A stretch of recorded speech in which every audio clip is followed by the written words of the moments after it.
Donc pour rappel, donc là je vais tout simplement vous expliquer les bases pour pêcher en rock fishing. Donc voilà, donc c'est une pêche qui est vraiment superbe à faire, c'est une petite pêche à vue. Donc ça c'est une pêche que je vous conseille que vous partez en vacances ou si vous avez une petite session mer rapide à faire. Donc c'est vraiment du matériel très simple qu'il faut. Donc là ce qu'il vous faudra c'est une toute petite canne. Donc très légère, donc de l'ultra light ou du light ça suffit. Donc moi là c'est une 315. Une 315.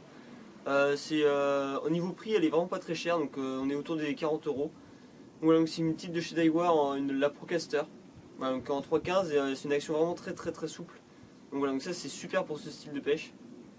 Ensuite pour le moulinet, c'est un petit Crossfire, donc pareil de chez Daiwa.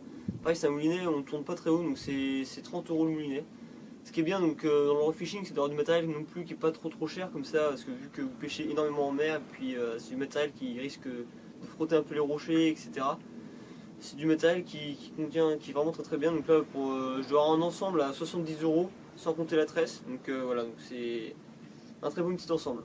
Ensuite, donc pour les leurres, c'est vraiment des tout petits leurres. Donc à la base, c'est du petit twist. Enfin, du twist même pas, c'est comme un peu des swing impact si vous voulez. Au final, on garde vraiment juste la queue du leurre. Voilà, donc je vous mettrai une image par-dessus. Voilà, donc c'est vraiment juste la queue du leurre. On garde 3 cm qu'on attache sur des tout petits hameçons. Donc voilà, donc c'est des micro têtes plombées. Voilà, donc là c'était pour la petite pêche. Puis si vous laissez voir en tresse 8 centièmes, c'est très bien. Voilà, 8 centièmes c'est parfait. Voilà, et là vous avez un bon petit ensemble pour pêcher en rock fishing, vous amuser. Donc ensuite je vais vous expliquer les postes et comment pêcher. Voilà, donc pour les postes tout simplement vous pouvez trouver des petites zones. Donc là voilà, comme on voit il n'y a vraiment pas beaucoup d'eau. Mais voilà, donc il y a une structure, donc on a le rocher. Et en fait sous le rocher du coup il y a plein de petits espaces. Et c'est un poisson qui va avoir tendance à, quand il est dans le sable, à creuser. Donc des fois il y a vraiment très peu d'espace, mais il y a toujours des poissons qui viennent s'y caler. Donc après c'est tout simple, vous venez mettre vos petits leurres vraiment au bord des cailloux, des rochers. Et vous faites des toutes petites animations.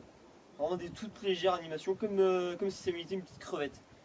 Voilà, et là vous allez déclencher des attaques. Donc souvent ce qui est mieux pour le faire, c'est qu'en soi, vous avez le rocher, c'est de vous mettre derrière le rocher. Comme ça, les poissons sont vraiment très furtifs. Ils ont l'habitude qu'il y ait les oiseaux qui sont au bord des rochers et tout ça. Donc la moindre ombre, le moindre si vous voit, directement il n'attaquera pas. Donc ce qu'on va faire, c'est que je vais essayer de faire le tour du rocher et on va voir si on déclenche du poisson.